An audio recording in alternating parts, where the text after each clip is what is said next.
महाराज, और वो छठ भी कोई साधारण नहीं। जिस छठ माता का स्मरण स्वयं भगवान कृष्ण के पुत्र सांब ने किया, जिस छठी माता को स्वयं कार्तिकेय जी को दिया गया, पूरा विश्व, हमारे बिहार साइड के जितने भगत लोग होते हैं आज से व्रत का क्रम प्रारंभ कर देते हैं। महाराज, please like, share and subscribe the channel and press the bell icon for new notification of videos. 36 घंटे का ये व्रत रहता है छठ का। स्नान, खाना, दूसरे दिन फिर वही क्रम में पूजन की तैयारी, भूखे रहना, सूर्य को अर्घ देना, उगते को डूबते को, और मां छठी का स्मरण करना।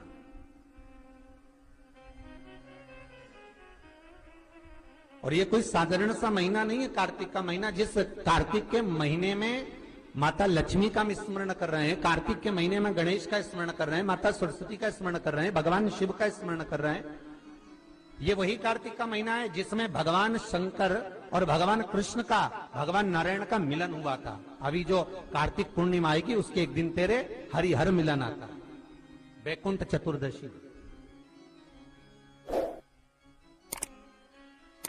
जिस दिन भगवान कृष्ण को, नारायण को, ठाकुर को बेलपत्र चढ़ती है और भगवान भोले बाबा को, भगवान शिव को तुलसी का दल चढ़ता है। दोनों का मिलन हुआ था, हरिहर मिलन, वैकुंठ चतुर्दशी। और हमारे शिव महापुराण में इसका बड़ा महत्व है, क्योंकि संपूर्ण समय में, पूरे वर्ष भर में केवल एक दिन ऐसा होता है जिस दिन भगवान शंकर पर तुलसी का दल चढ़ता है, और संपूर्ण समय में एक दिन ऐसा होता है जब ठाकुर जी पर बेलपत्र समर्पित होती है। शास्त्र तो कहता है, विष्णु पुराण कहती है, स्कंद पुराण वर्णन करती है कि ठाकुर जी को तो बेलपत्र आप अगर पूजन कर रहे हो तो रोज समर्पित कर भी सकते हो, पर शंकर भगवान को, भोलेनाथ को, मेरे विश्वनाथ को तुलसी का दल साल भर में समर्पित नहीं होता, केवल एक वैकुंठ चतुर्दशी का दिन ऐसा होता है। और उस बेलपत्र की भी बड़ी महत्वता है। और कार्तिक के महीने में अपन जब कथा श्रवण कर रहे हैं, आनंद ले रहे हैं, सुनने के लिए बैठे हैं और मौका मिला है कार्तिक महत्तम को श्रवण करने का, तो एक एक महत्व को अपन समझ। उत्तर भारत के जो लोग हैं ये पूजन करते हैं दीपावली के बाद में छठ की पूजन, छठी। बिहार साइड में, यूपी साइड में, इधर सबसे ज्यादा पूजन होती है छठ की। कौन सी माता है ये? छठ है। कौन सी माता? छठ। जितने लोग पूजन कर रहे हैं उनको भी ज्ञात नहीं है कि ये छठ की पूजन होती क्यों है, ये माता है कौन सी। ये छठ माता कोई दूसरी नहीं है, कार्तिकेय जी की धर्म पत्नी देवसेना है जिसकी पूजन होती है छठी के रूप में। उगता सूरज और डूबता सूरज का अर्घ होता है। सबसे पहली छठ पूजन किसने करी थी? भगवान कृष्ण के पुत्र सांब ने करी थी। सांब पुराण कहती है सबसे पहली छठ पूजन, क्योंकि सांब का शरीर बेकार हो गया था। भगवान कृष्ण की शरण में सांब पड़ गया, पिताजी आपने मुझे श्राप दिया है, क्योंकि गलत भाव हो गया था, गलत दृष्टि हो गई। भगवान कृष्ण के पास में जामवंती जी बैठी हुई थी तो सामने आकर कहा, पिताजी मुझसे गलती हो गई, बहुत बड़ी गलती, क्षमा कर दीजिए। भगवान कृष्ण ने कहा, तुम सूर्य की आराधना करो। सूर्य की आराधना करी तो सूर्य कहते हैं तुम इंद्र की पुत्री देवसेना की आराधना करो।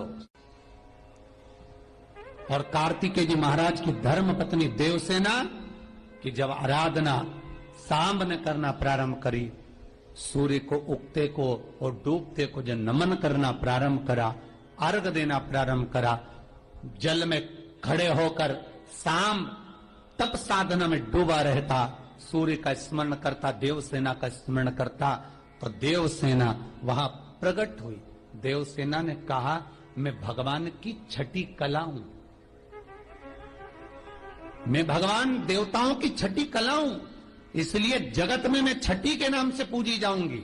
और सुन ए शाम, तूने मेरी आराधना करी है, मृत्यु लोक में जो मेरी आराधना करेगा वो जगत का सारा सुख भोगेगा, और तू भी चिंता मत करना, तू भी सर्व सुख भोगेगा। अब देखिएगा महाराज, शिव महापुराण की कथा कितना सुंदर वर्णन कर रही है कि एक लोटा पानी का फल क्या है। माताओं जरा आप ध्यान दीजिएगा।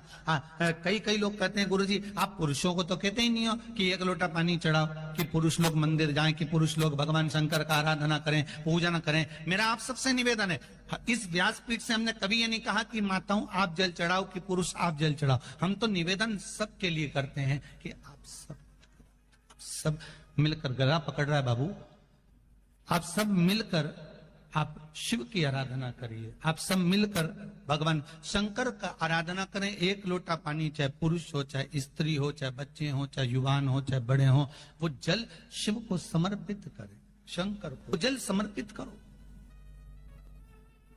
शंकर को जल चढ़ाइए। उसका फल क्या है महाराज? शिव जी की कुछ चीजें बड़ी प्रिय है। एक भस्म का त्रिपुंड, एक गले में रुद्राक्ष की, जम के बोलिए, माला। और अगर रुद्राक्ष की माला नहीं भी हो तो एक रुद्राक्ष आपके गले में हो,